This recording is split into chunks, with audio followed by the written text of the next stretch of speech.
Salut à tous, moi c'est Thierry Dev. Bienvenue dans cette nouvelle partie, dans cette quatrième partie de la formation consacrée au développement d'applications avec Django. Alors, dans la partie précédente, nous avons vu le fonctionnement des variables, des conditions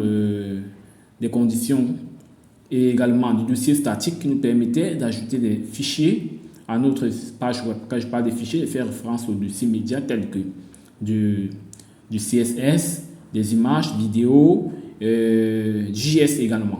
En fait, tout ce qui est dossier, tout ce qui est média. Maintenant, alors, dans cette quatrième partie de la formation, nous ferons également un rappel sur les variables et nous verrons également le fonctionnement des boucles. Alors, dans les parties précédentes, nous avons vu la création des views, nous avons créé les views et nous avons dit tout simplement que les views, c'était des fonctions qui retenaient des pages web. Voilà. Et à chaque fois qu'il fallait créer des views, il fallait également venir noter ces views dans le fichier urs.py de l'application, pas du projet, de l'application que nous avons créée lors de l'installation et de la configuration de Django. Alors, si vous avez raté cette partie, je vous conseille vivement d'aller regarder cela dans la playlist de la formation. D'accord, ok. Maintenant ici, on va d'abord arrêter ici.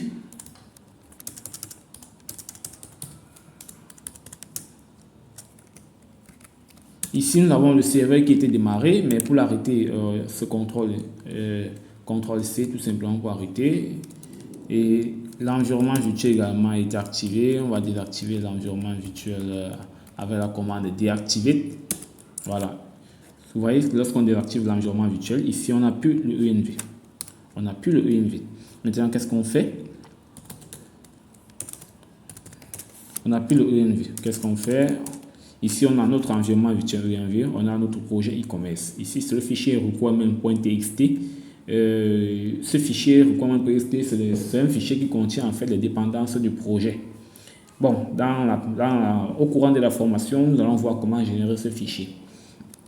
Voilà. Maintenant, pour démarrer notre projet, nous avons besoin d'activer d'abord notre environnement virtuel, source suivi du nom de notre environnement virtuel, bin /activate. Voilà. Une fois que nous avons activé notre environnement virtuel, on verra la commande, on verra l'environnement virtuel qui s'affiche ici. Et nous avons utilisé cette commande. Une fois maintenant que l'environnement virtuel est installé, on va entrer dans le projet. C'est cd suivi du nom du dossier. Ok. Maintenant, à l'intérieur du dossier où se trouve le fichier manage.py, c'est à ce niveau que l'on peut run maintenant le serveur avec la commande Python.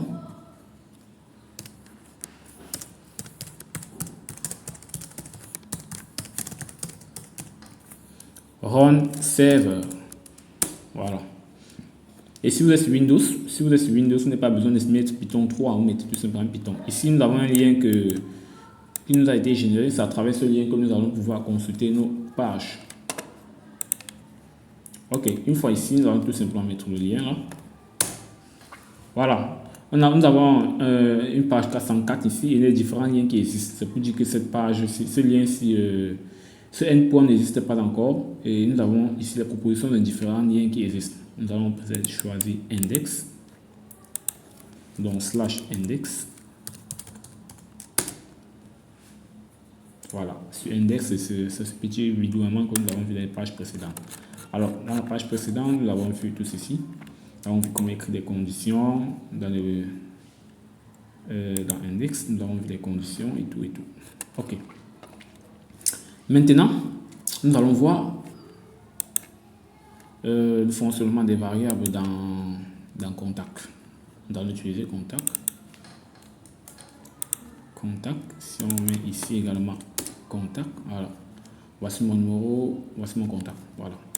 Ici maintenant, au niveau de contact, de la vue contact, nous allons déclarer une variable tout simplement qu'on va appeler email. Okay. Email, on va donner tout simplement mon adresse email.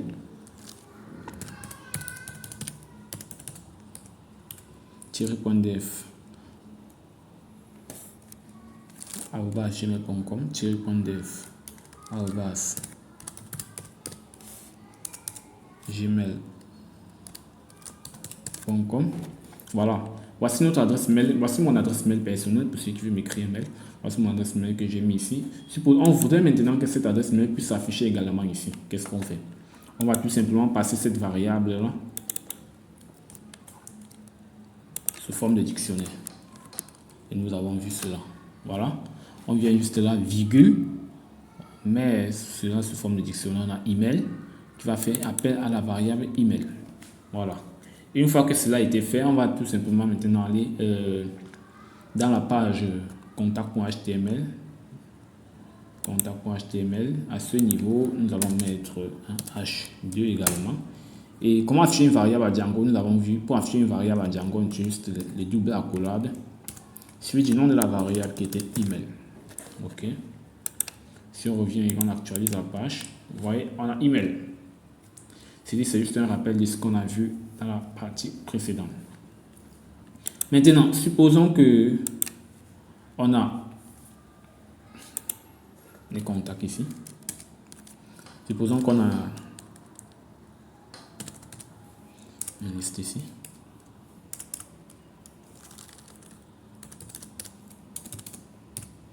Là, à l'intérieur, nous avons jury. Nous avons jury, nous avons de la tomate. Nous avons également chicken pizza également, oui, et nous avons également les chiffres 23. Voilà. Ok, voici notre menu contenant toute une liste d'éléments. Supposons que l'on voudrait afficher cela dans notre page contact. Ok, qu'est-ce que l'on fait? Tout simplement, on va passer ce menu en contexte. Voilà. Il y a virgule, on met tout simplement le menu. On va mettre tout simplement le menu, deux points, menu. Ce menu-ci, cette clé va faire appel à une valeur. Et cette valeur, c'est la variable qui est ici. D'accord? Maintenant, pour l'afficher, on va utiliser ce qu'on appelle une boucle. Regardez, ici également, on pourra utiliser une boucle pour afficher cela dans la console. On va dire for iTime. Ceci, c'est une variable. iTime, c'est une variable au choix que vous pouvez créer. Bon, dans mon cas, je mets iTime. In menu, deux points, je fais tout simplement print iTime. Print iTime. OK. Maintenant, si j'actualise la page de contact, vous pouvez exécuter à chaque fois que cette page est actualisée, ça fait appel à la fonction contact, à la vue contact. D'accord. Voilà. Si on va ici dans la console, vous remarquez ici, on a toute une liste, toutes ces listes ici. On a du chicken, on a du pizza cheese, on a des salades, des burgers, 23 et 44. Ici, les chiffres, si on ne les met pas dans les codes parce que ce ne sont pas des chaînes de caractères, et on a vu que ce sont des entiers, tout simplement, ils n'ont pas besoin d'être dans les codes. Voilà.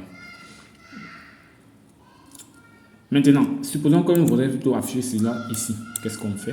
On va également utiliser des boucles dans les gabarits de Django. On passe, une fois que cette variable a été passée ici, nous allons aller dans la page contact, utiliser une boucle. Alors, pour utiliser les boucles dans les gabarits de Django, on a tout simplement dit les gabarits se caractérisent par les accolades pourcentage. On va utiliser la boucle quoi? La boucle for iTime in quoi? In menu. Ok. For iTime in menu, qu'est-ce qu'on va afficher? On va le mettre également H3. On va mettre tout simplement, c'est une variable. C'est une variable. Voilà, on affiche les variables avec les doubles accolades. Ok. Maintenant, une fois que nous avons terminé ici, il va falloir mettre maintenant le end for pour dire fin de la boucle. Et si on y va actualiser ceci, vous allez remarquer, on a tous ces éléments qui s'affichent ici. On pourrait également faire du style ici, on dit du CSS, style margin left, on met même 250, non, 300px. 300px. Voilà, vous voyez, il y a un décalage. Et bon, ceci, c'est rien que du style que vous pouvez déjà faire. Donc, voilà en gros le fonctionnement des boucles. On pourrait également appliquer des conditions à ce niveau et avant d'afficher. Vous voyez, ceci, on a dit ici, dans Python, on a dit for item in menu, print item. Regardez ce qui se passe également dans le contact. Dans contact, on a tout simplement dit for item in menu.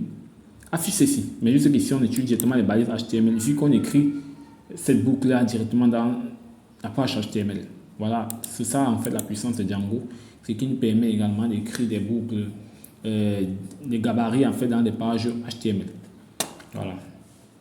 Ok. Voilà. On pourrait également appliquer des conditions et tout. On pourrait dire également que item, on pourrait également effacer ceci. Ou alors dire encore si l'item, qui est la variable contenant chaque élément de notre liste, si item vaut ri, si item vaut ri, qu'est-ce qu'on fait? Alors, qu'est-ce qu'on fait? On dit du bon riz. Sinon, qu'est-ce qu'on fait? Ici, l'indentation n'est pas obligée. Qu'est-ce qu'on fait? On va dire tout simplement du mauvais riz, pas du riz. Ok. Ici, on exécute. On actualise notre page. Attention. Ici, on a ignoré du NIF. Bon, on n'a pas mis de NIF. Attention, à chaque fois qu'on utilise du for, on doit mettre du N for à la fin pour dire fin de la boucle for. Pour le if également, on doit mettre du NIF pour préciser également la fin de la condition. NIF. Ok. Voilà. On a du bon riz, du bon riz, du bon riz, du bon riz, du bon riz. Il y a un problème là. Du bon riz, pardon, du bon riz, pas du riz, pas du riz, pas du riz, pas du riz. Alors, ceci c'est notre condition. Parce qu'on a dit ici, si un élément du tableau vaut riz, alors qu'est-ce qu'on fait? On affiche du bon riz. Regardez, pas égal riz, mais vaut riz, double égal. Pour dire vaut correspond à. Si celui-ci correspond à riz, alors on affiche ceci. Sinon, on dit pas du riz. Ok? Donc voilà. Et tout ceci s'est passé dans une boucle. Ok? Ok, super. Alors, c'est tout simplement pour encore rentrer sur ce qu'on a fait avec le CTRL Z. Pour laisser au niveau de la boucle, tout simplement. Voilà. Et ici, on affiche tous les éléments, riz, tomate et tout. Ok, voilà en gros ce qui concerne les boucles en Django. Merci de nous avoir suivis et rendez-vous dans la prochaine vidéo. N'hésitez surtout pas de commenter, de liker, de vous abonner si le contenu vous semble intéressant. N'hésitez pas également d'intégrer notre forum WhatsApp pour vous faire aider au cas où vous avez des problèmes lors de votre pratique. Alors merci, c'était Thierry. Salut!